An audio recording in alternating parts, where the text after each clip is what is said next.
Yes.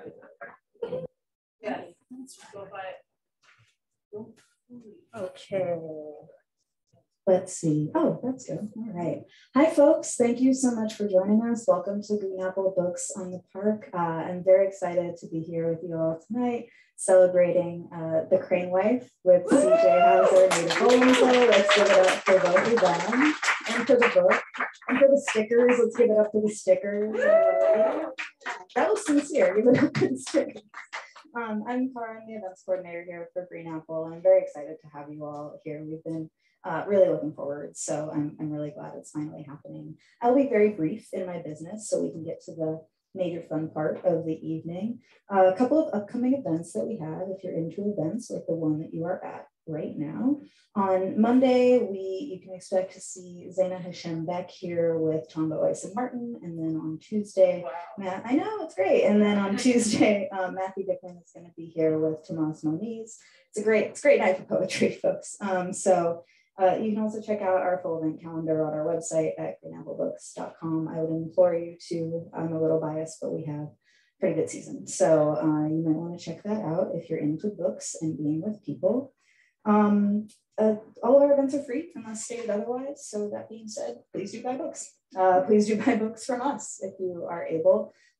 We always appreciate you supporting us by purchasing books. And when you do, you also support the authors that wrote the books. And we get to keep doing this bookstore author exchange. And when you buy stuff from us, you keep us here as opposed to like a big website with a billionaire CEO that went to space.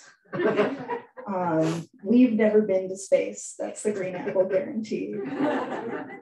So if you are able, we always appreciate it. I can think of 2 books that you might want to purchase this evening from some authors that are in the room, but I'm not going to point out who they are. So thank you. We always appreciate it if you're able. Thank you too for keeping your mask on between like sips of your beverage. We're just trying to, it's a little odd, but we're trying to like be safer and move forward, but also be celebratory.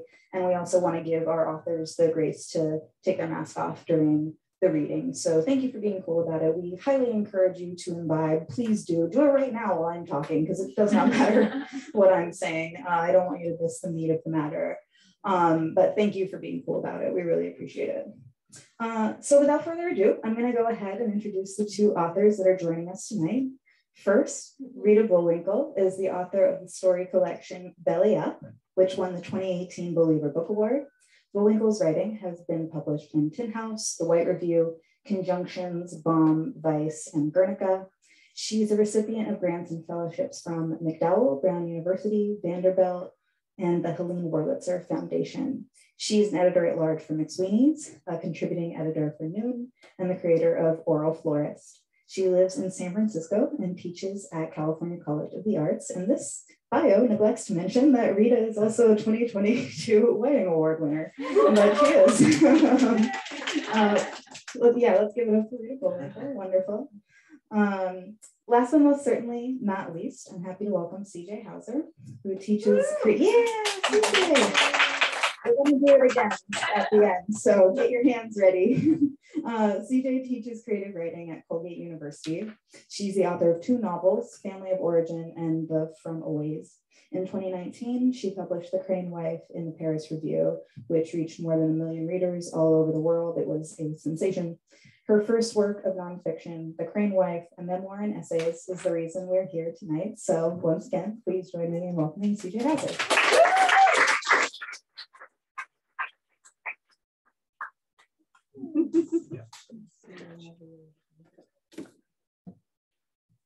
Thank you guys for coming. This is very exciting. It's 24 hours less than San Francisco, which is not enough hours. But this is a pretty good way to spend some of it. And I'm so excited to meet Rita, whose stories I am reading right now and love so much. Also, Rita brought flowers, so the decor courtesy of Rita. But I think, do I read first? Is that what we're doing? Sounds good. I'm going to read you from a book. That is what I'm going to do. This is a memoir and essays, which is a construction of the publishing industry, which is very useful to talk about a book that is meant to sort of hang together and have an arc to it and to sort of take you on a journey in someone's life, but also it is fragmented to all hell, because that's sort of how my life feels most of the time. The essay I'm going to read to you from is called The 2,000-Pound Bee. My mother, who I love very dearly, is a tall tale teller, and she tells these stories that are just like clearly lies all the time, and they're very entertaining. But she had told me this story about how her godparents, who lived on Martha's Vineyard off of Massachusetts, one of her godmother had died, and then her godfather was mourning her godmother. Her godmother was buried next to John Belushi of like SNL fame during the golden age, like not ready for primetime family. And that because they were having parties at his gravesite, that her godfather had John Belushi exhumed, and they moved his body so that Penn could like quietly cry. This turned out to be not true at all, but I got really interested in the story, I think probably because my grandmother had just passed, and I was thinking a lot about like grief and mourning and like people who mourn differently and like incompatibly. And so I have written this whole strange essay about the kind of quest that I went on to find where John Belushi's body actually was, and I'm going to read you a little bit of it. When I told my mother I'd booked a ferry ticket to the vineyard, she said, "Oh, good, you can scatter your grandparents' ashes while you're there." Just so you know, I think these are jokes I'm allowed to make, so you are allowed to laugh at jokes about my dead grandparents who I love very much. Like, I just want to give you permission. You can scatter your grandparents' ashes while you're there. Listen, writing about taking a journey to scatter someone's ashes is a fucking cliche. I once considered making a list of plots my students were forbidden to write stories about, and a whimsical journey to scatter someone's ashes in which the scatterer learns to live again would have been a top 5 contender. But these ashes had hijacked my Belushi mission. If I'd had it my way, I would have written about other people's dead and then gone to the beach. I'm sure the last thing you want to hear about is another story about ashes, but the truth is that there are too many stories about ashes because too many people have died, that we keep losing and losing the people we love. And so this trope isn't going anywhere unless we all agree to have our cremains fired out of circus cannons like Hunter S. Thompson, an initiative I wholeheartedly support. And honestly, the only thing worse than reading a story about someone on a journey to scatter ashes is to be an actual human person, toting around the cremains of people you love. A person who is wrecked, who is grieving, who is angry, but who also now feels like a fucking cliche, as if there is something tired and redundant about her sadness, which is no less heavy for its being common. I had young grandparents. They were barely 50 when I was born, and they helped to raise me. The summer I went looking for John Belushi's body, they had been dead for 1 and 5 years. My grandparents had both been cremated, but we'd done nothing with them. I worried it was wrong for me to perform this ritual on my own. Isn't this the thing we should do, like, as a family? I asked my mother. Everyone will be thrilled if you do it, my mother said. It would be like a favor. Call Randy, I said, her brother, the son of the cremains. Ask Leslie, I said, my sister. It's fine, my mother says. No one will mind. Holy shit, I say, I am not doing this unless you call everyone and they agree. I realize this may sound strange to you, but my uncle lives abroad. My sister had just had a baby. My mother and father had just spent 3 painful years providing 24/7 care for my grandmother as her Alzheimer's took hold and her body weakened, and they did this with levels of patience and grace that were something close to saintly. Everyone in my family was very busy with their own families, except me. My other family was Marta and Monica, the friends who I forced to go scatter ashes with me when they thought they were going on vacation. But we were not perceived as a family. I called my mother a few days later and learned that not only is my uncle okay with this plan, he has made me a ranked list of optimal beaches for ash scattering. What's optimal? I ask. My uncle's list of viable beaches is weighted according to 2 factors. Factor number 1 is how much my grandparents like the beach. Factor number 2 is how likely I am to be arrested for scattering human remains on said beach. I have been asking my mother to give me the ashes for days, and eventually she admits she does not have them. Where are they? I ask. The funeral home, she says, which means my grandmother's ashes have been at the funeral home for nearly a year. They're commingling her with your granddad. Can you tell me something? I ask. I thought Granddad was scattered in the mountains. I thought the rancheros took him for one last trail ride. The rancheros are a sort of cowboy fraternity my grandfather joined when he moved to the San Ynez Valley in California. They did things like sneak into each other's barns at night and paint one another's horses in primary colors, even though they were in their 70s and everyone in the county owned a gun. My grandmother had been part of their sister group who, I swear to God, were called the Phillies. It was my understanding that there was a spot along their annual trail ride in the mountains where fallen rancheros could be scattered, and this was what I thought had become of my grandfather's ashes. My mother shakes her head. They only scattered one scoop of him, she says. A scoop of? Your grandmother said she'd mailed him his ashes, but then she thought she might want them to be together, so she took one detergent scoop of his ashes and mailed it off to the rancheros in a jiffy bag. A jiffy bag? She nods solemnly. The rest she kept because she wanted to be commingled with him. They did it already. I just have to go pick them up and I keep forgetting. I've been a little busy. Just don't get weird and forget on purpose to give me the ashes, I say. I'll be home again next week. Just remind me if it looks like I'm forgetting, she says. I leave early the next morning, and before I do, I try to think of what I could possibly write on a scrap of paper to remind my mother to pick up her parents' commingled ashes that won't feel like waking up to a post-it that says, don't forget both your parents are dead. I go to the laundry room and find the scoop for the detergent. I write, don't forget, on a scrap of paper and put it in the scoop. I leave it on the kitchen counter. I am 2 hours into my drive when my phone dings. My father's text reads, oh my God. My phone dings again. My mother says, I'm on it. There's one more tiny bit I want to read for you. It's very sad, let's say. Unauthorized obituary for my grandmother. Maureen Joyce was addicted to internet Tetris. She had a borderline erotic online relationship with an ornamental carp specialist in Japan, whom she messaged at all hours of the night about rare koi colorations. Maureen Joyce favored hot pink lipstick and wedge sandals and referred to the hairstyle she wore for 30 years as her perfect wave. Maureen Joyce said the day she could no longer do her own eyeliner perfectly was the day we should come and take care of things with a smothering pillow. And in this, we failed her. Maureen Joyce once saw Marilyn Monroe in a restaurant and said she had bigger feet than you would have thought. Maureen Joyce smuggled rare plant cuttings across international borders in her hat band. Maureen Joyce had a foul mouth and cursed exquisitely. Toward the end, she was forgetting things, but she was always squeezing her granddaughter's hands and telling them, whatever you do, live an interesting fucking life.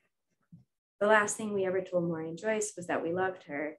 And after that, for good measure, we told her not to pick up any sailors. Thank you. Woo!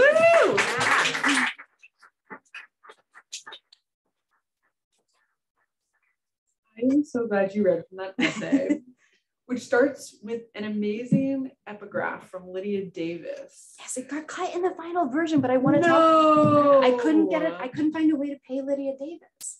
Oh, she was asking for payment for the epigraph. She didn't want payment. I'm sure just her publisher did, but I want to talk about Lydia Davis. Wow. I had no idea those things could even happen. It's like so expensive, and I want to quote from everyone all the time. So my question is that this book is in conversation with so many different authors and plays and TV shows and other works of fiction, specifically to name just a few, The X-Files, Rebecca by Daphne du Maurier, The Philadelphia Story, The Fantastics, Shirley Jackson's The Haunting of Hill House, Regarding Happiness by Charles Batchelor, just to name a few. Lydia Davis, the essay is in conversation with, even if they didn't let you have the epigraph. Could you talk a little bit about like how you see engaging with these other works of art in these essays and how you see them like interweaving? Yeah, I think like I am a person who has come accidentally to nonfiction. And when I thought about writing, I just don't know how to talk about my life without talking about art.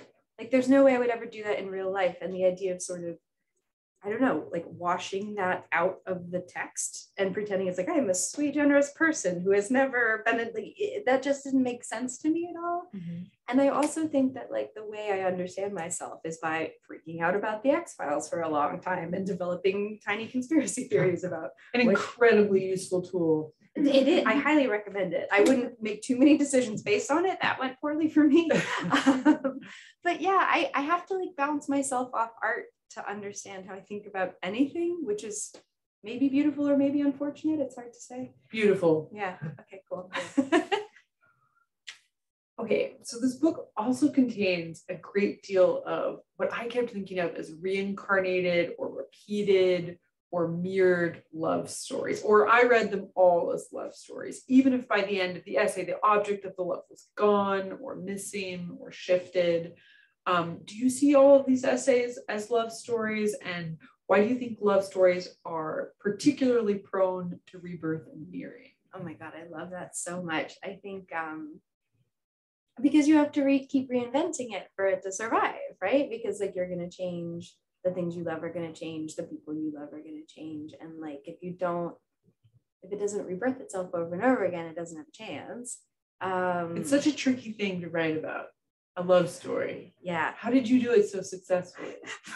by being very bad, being very bad at romance. And also, I think, I don't know, the work of this book for me, like a lot of it really was about like feeling like I'm a person who's really lucky to have like a lot of love in my life, but that a lot of that love is not necessarily like legible to other people.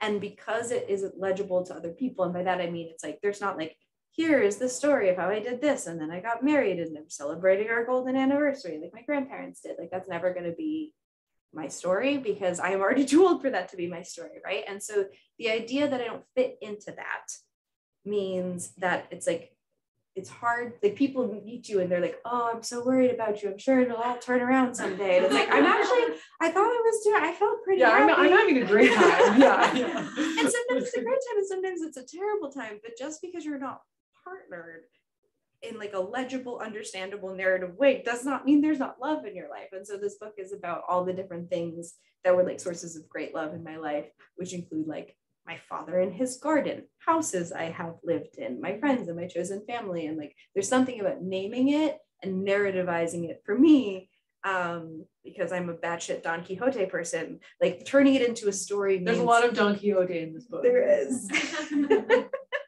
It's like the vapors of Don Quixote and I'm just huffing them. And yeah.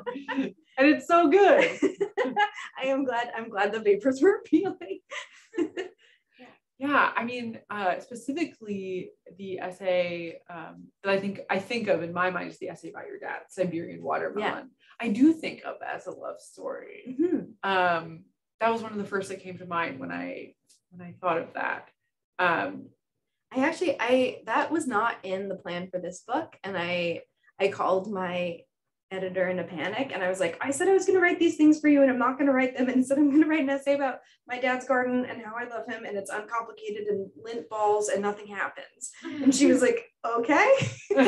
But I think the process of writing the book was one of like thinking about dramatic moments and story-worthy moments, and I didn't want the ending beat of the book to be like, so it's cool to have a lot of stories in your life. Like that's not how I feel. Like there are stories that I use to make meaning, but like there's no story to be told about my dad other than quietly describing his garden and how lovely he is. And like, why is that not worth talking about? And why is that not something well suited to narrative? It absolutely is, yeah. As you've so clearly shown.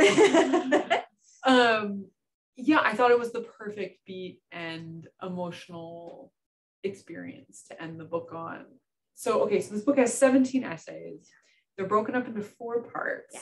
I'm so curious to know how the structure came into being. Like one of the other really amazing things you do is play with time. So how, if there were essays that you wrote first and then you structured it later, or if you just went straight chronologically, or if you would be willing to talk a little bit about the form and the essays and the genesis of them. I love talking about time and I love talking about structure. And if my students were here, they would be like, don't let her do it. She'll never stop. Some of the pieces had already been written. The first piece in the collection is called Blood. And it's this little, I think that it's like a hope chest of tiny love stories, like the things that you receive from your family that are passed down for you to embark upon your own life.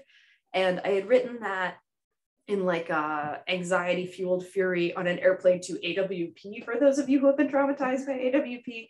And traumatic. It's traumatic. Yeah. And I was just stressed, and I was like, I need to get all of this stuff out of my system, and then I'll be able to write this story I need to turn into my PhD workshop on Monday. Yeah. And then I just kept writing them, and I turned it into fiction workshop. And my teacher gave me the side eye, like, this is not fiction. What is this? And I was like, it's what I wrote. And so that already existed. And so when Genre's a lie anyway, so that makes perfect sense. Yeah. I am I don't know, bisexual, amphibian, multi-genre, city, country person. And like, I don't know why these boundaries have to be so like restated all the time. But no, that one came first. It came first. And then for the rest of it, I kept writing things that I was interested in and then moving around these index cards I had that were like the different beats of the book to try to figure out why they were all in the book. And the sort of motion of it that I settled upon eventually was like, if the Crane Wife essay was a, oh shit, how did I get here kind of moment, like what came before that? Like what had I inherited and like done to myself that was where I wound up. And then the rest of it sort of tackles like the years that followed where I was like, I'm going to science the shit out of my love life, which is an Andy Weir quote, but like, I'm going to science the shit out of this. Like I can become rational, I can make choices, I can have decision trees, I will be fine. It did not work. Then there's a whole section that's like the everything falling apart didn't work section. And then the last section is like, okay, what can we, when everything burns down, you get to build new things, which hurts a lot, but it's actually a pretty beautiful way to get to be intentional about how you want to shape things. And that's what the last section is. Amazing. And were you writing into the 4-part section, or did you feel, or did you have all of the pieces and then be like, oh no, they fall in these 4 categories? Yeah, I wrote all the pieces. I just get obsessed with things and then I write about them. I have no plans. And then I was moving things. That's how the best stuff always comes. Right? Yeah. Because it's like, if you have a plan and then you just execute the plan, I mean, that sounds very functional. I hope you all. I hope it works for you. Yeah, I hope it works for everyone here. Yeah. But I get, that's not interesting to me. I want to go on these little crackpot journeys and discover things along the way. But things dropped out. There were holes in the book that had to be filled in. And I think once I saw everything laid out, I was like, all right, if someone's going to have a feeling here, which for me was important, of like, I've been on a unified journey through these collected essays. There are some beats that have to be in certain orders and filled in. And obviously, okay, so some of these essays engage very specifically with plays, but there did feel like something in the structure to me that felt play-like, which I really enjoyed. And I was wondering if that resonated with you, or I know from the essays that you love, I think you love theater. Oh, I do. Okay, Very so much. Yeah, were you thinking about theater when you were thinking about the structure? I was, and actually at one point I was trying to make the sections be like overture. That makes total sense. And then I was like, I'm scrapping that, and then I'm like, it's dress rehearsal, it's cue to cue, and like none of that worked. But the last section was going to be called like House Lights Up, and the idea of like what happens when it stops being like this pretty play of stories you put on for yourself, and you're just like, what is it actually like in this theater right now? Like there's gum under the seats, someone left their garbage, someone is still crinkling wrappers, and like trying to feel like life was not disappointing just because house lights were up, I think was like a big part of the movement of that last part. But yeah, like former theater kid, always a theater kid. Yes.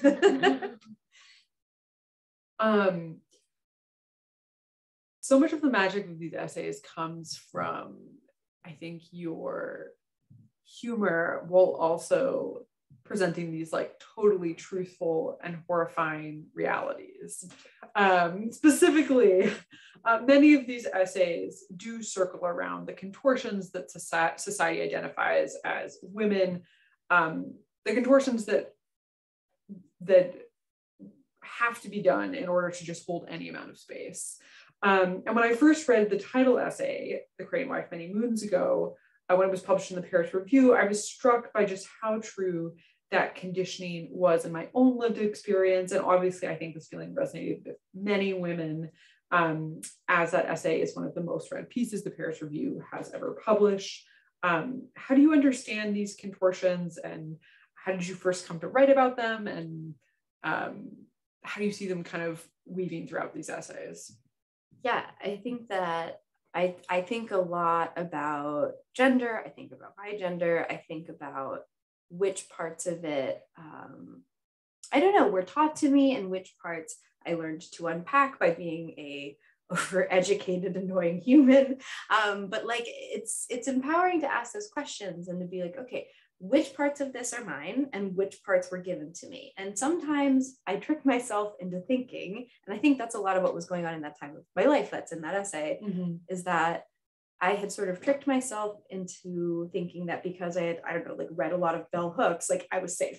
Like, I know the things, I've read bell hooks, I'm gonna be fine. But like, it turns out that you can know all the things and still there's like still something inside you that is like subconsciously being like, oh, like probably if you just like were never a bother, you never needed anything, you were always so lovely to be around, then you would be worthy of love and you'd feel really happy. And that, it turns out, is not a great way to go about things. But it was that idea of, how did that get in here, despite all of the work I had done in other realms of life to like think beyond that and to like fancy myself an unconventional person. But then I fell into the trap anyway.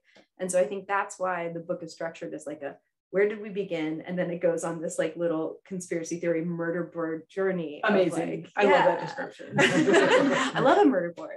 Yeah. Yeah. And coming back to the fact that you unpack these, just incredibly heavy and true things with just unbelievable grace and humor. What are other, humor is so difficult. What are some other writers that are like right into that space that you are in love with? For my own selfish question, for my own reading list. No, I love talking about, Grace Paley. Yes. Grace Paley is Agree. so funny. Yeah. If I'm sure many of you have read lots of Grace Paley, but if you haven't, like now is a great time to go to Grace. And actually her piece, Conversations with My Father. I thought of that a lot while reading your essay. It was definitely inspired by that. Yeah. Especially the last one about my dad. Yeah. She's talking about death, or she's talking about fucking up or whatever it is, but it's somehow still so funny in like a quarter diner kind of way. And I just love that about her. I feel like T. Kira Madden is someone whose work is so, it's funny, but oh my God, it hurts so bad. But you feel like you get to know her and all the characters in that book, and you really care about everyone, even when they're complicated. And that was a thing that was really inspirational to me as a reader. Who else is funny? So many people are funny. But those are the ones that come to mind. Grace. And you're obviously an incredibly seasoned writer, a beautiful fiction writer. This is your first book of essays. Genre's a lie. We've already established this. Yes.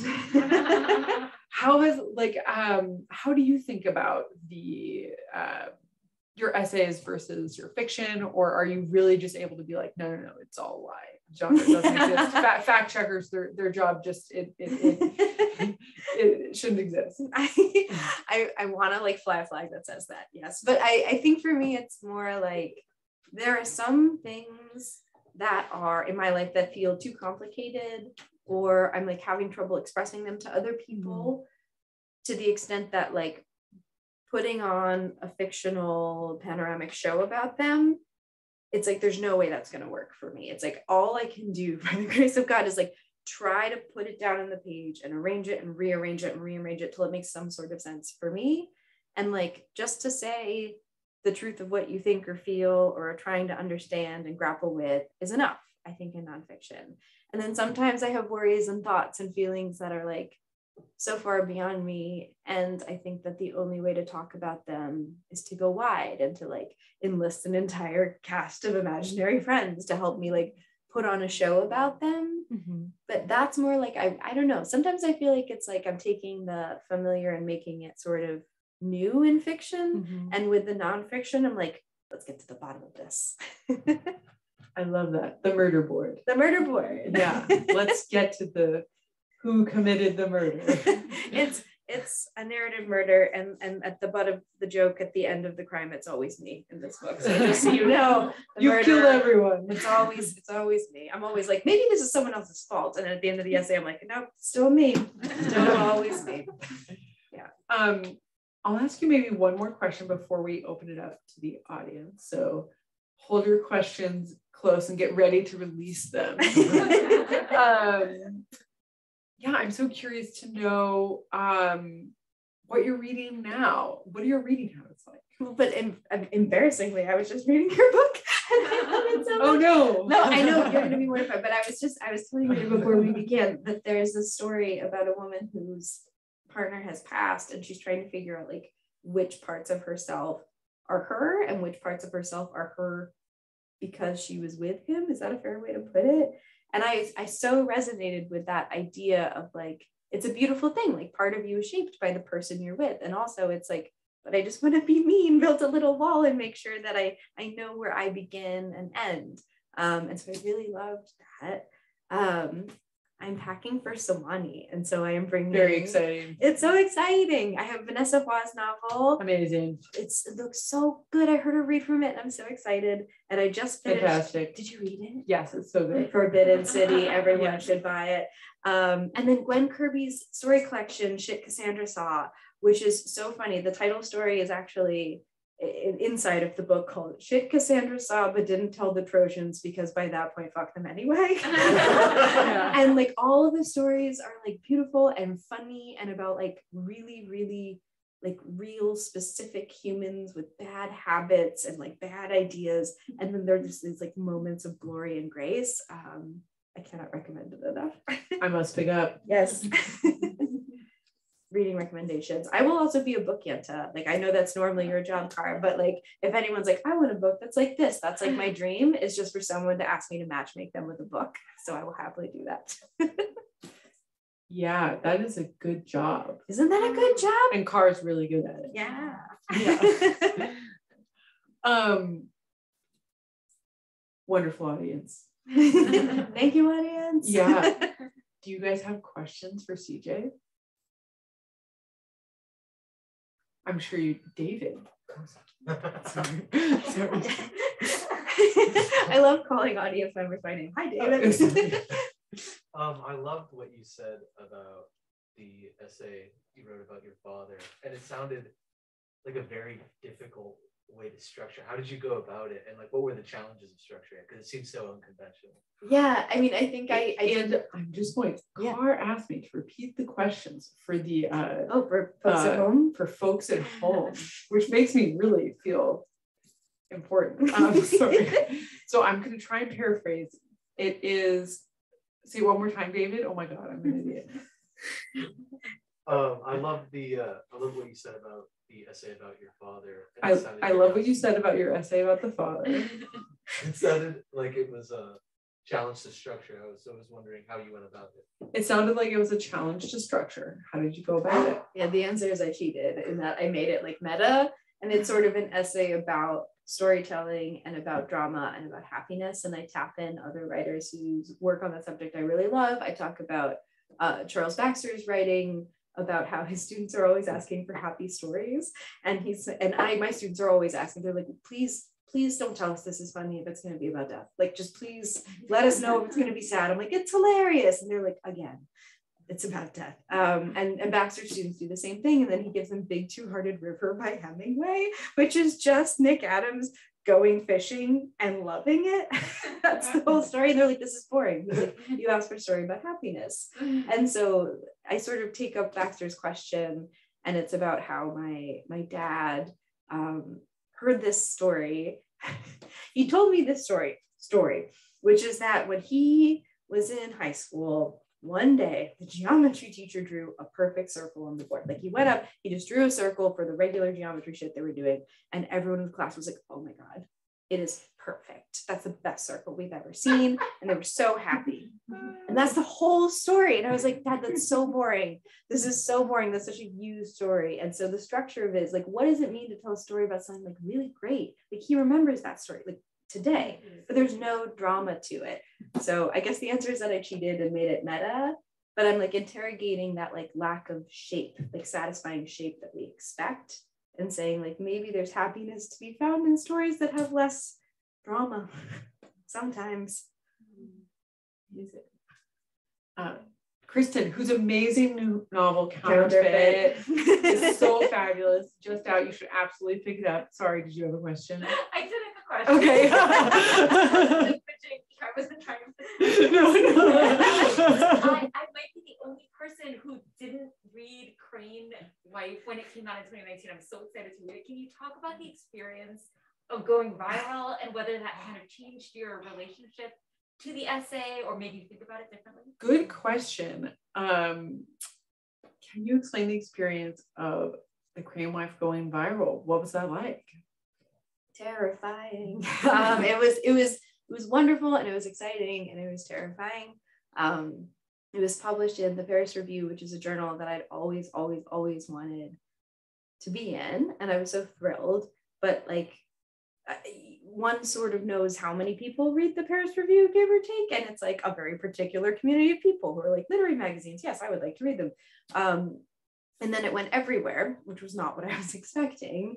And it was thrilling because writers want readers, writers want people to connect with their work. Yes, but people were connecting with like the worst day of my life. And I was like, oh no, I'm so sorry. Like, do you know what I mean? Like, it's one thing if it's like, I found joy in this thing, and people were like, me too. Instead, it was like, oh yeah, I also felt that horrible and broken, and like I wasn't true to myself. And I was like, what's up with us? Like, if this many of us feel this way, like what's up with us? And that was sort of troubling. But the thing I always tell people when they ask about this is that I don't know, I started having all these like very exciting buzzy phone calls about stuff after the essay went viral, and I was very excited.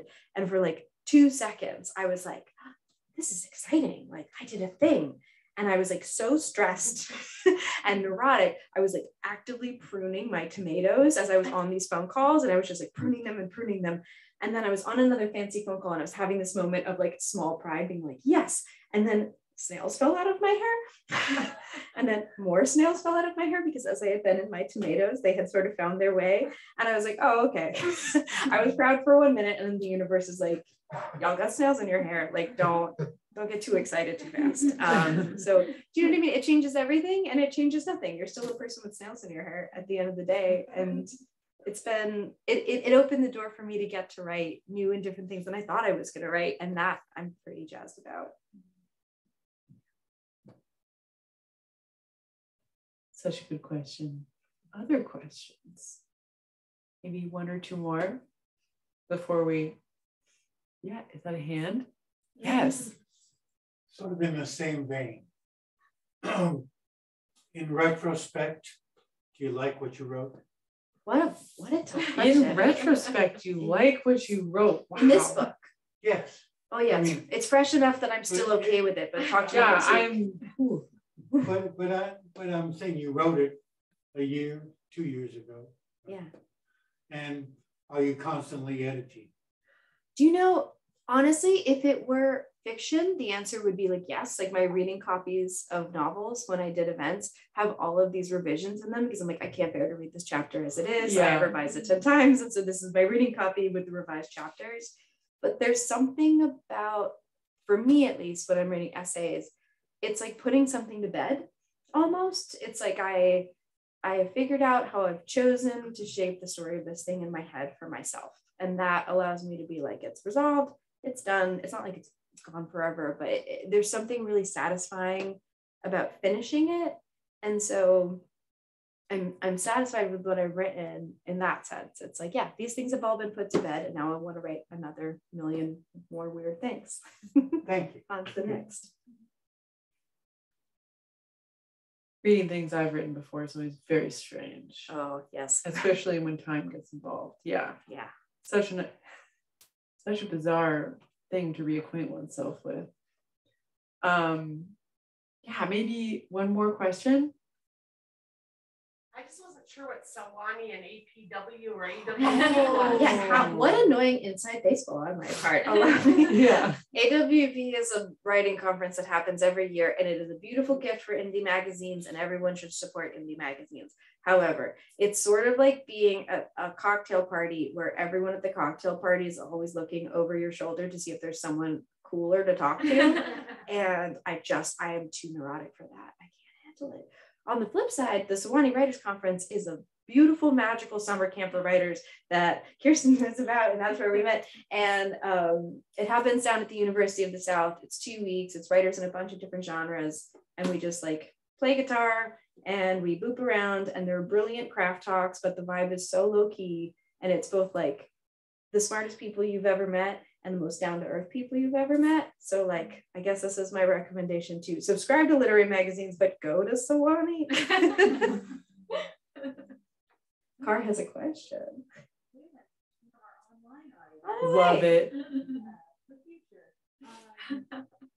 this is from Judith. Wait, is that Tom's mom? I think it is. Hi, Tom's mom. She didn't tell me. She asks, CJ, when will we get a sequel to your second novel? And Rita, what are you doing next? Yeah. CJ, when will we get a sequel to your second novel, and what am I doing? Everyone was in such a bad way at the end of that novel. There's not much other room for them to go anywhere. I'm working on a novel that may or may not ever get finished about spiteful neighbors fighting over a swimming pool they built over a shared boundary. Yes. They thought they were going to love each other forever and they would have no trouble sharing the swimming pool. It turns out that that's not usually how Connecticut in the year of our Lord 2006 works. I grew up in Connecticut, and this is my first time writing about wealth and capitalism and how Americans are bad at sharing. And I'm really excited to go back to that. You had me at Spiteful Neighbors. Spiteful Neighbors. What are you working on, or what do you want to be? What are you interested in right now? I have a novel that I just sold, which is really exciting. Yes. Yeah. Coming out either in the fall of 2023 or early 2024. And it is about a youth women's boxing tournament in Reno, Nevada. And Yes. The 8 young girls who are competing in the tournament and their inner and outer lives. And I've been working on that book for a long time. So I'm excited to have it come out into the world. Oh my God, I'm going to read the hell out of that. That's awesome. Well, I can't wait for your next novel, Spiteful Neighbors, also your next essay collection. Always awaiting as an eager reader. And CJ, it was such a joy to read The Crane Wife and to be here in conversation with you. Congratulations on writing a beautiful book. Yeah, celebrate. Thank you, Rita, so much. Thank you all for coming out. It's really been like, I don't know, still ongoing, but maybe changing pandemic joy to be like, oh, do I get to go to bookstores again? Do I get to meet actual reading people again? Like, this is a huge thrill, so thank you. Yeah. Thank you for CJ and Rita. Once more.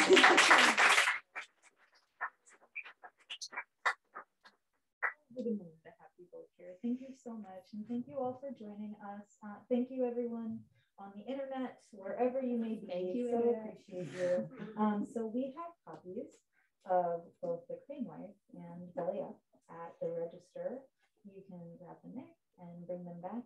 I am going to, is it safe to assume you'll sign? Oh, I would love to. Okay. And there are stickers. And there's, oh my gosh, we can't forget the Sweater Boy stickers. So if you pick up a copy of the book, please do grab a sticker on the refreshment table. Also fill up your libations. I highly encourage you to do so. But I'm going to have CJ at the bouquet at the back desk where she'll be signing. So thank you so much, and we'll see you next time. Thank you. Thank you. Oh my God. Wait, can I make you sign my book before you go? Yeah.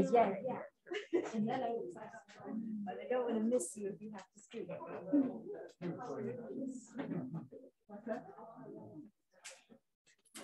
This feels quite theater like actually popping up from behind. I know. It's kind of amazing. I love it. Aha, you are holding many things.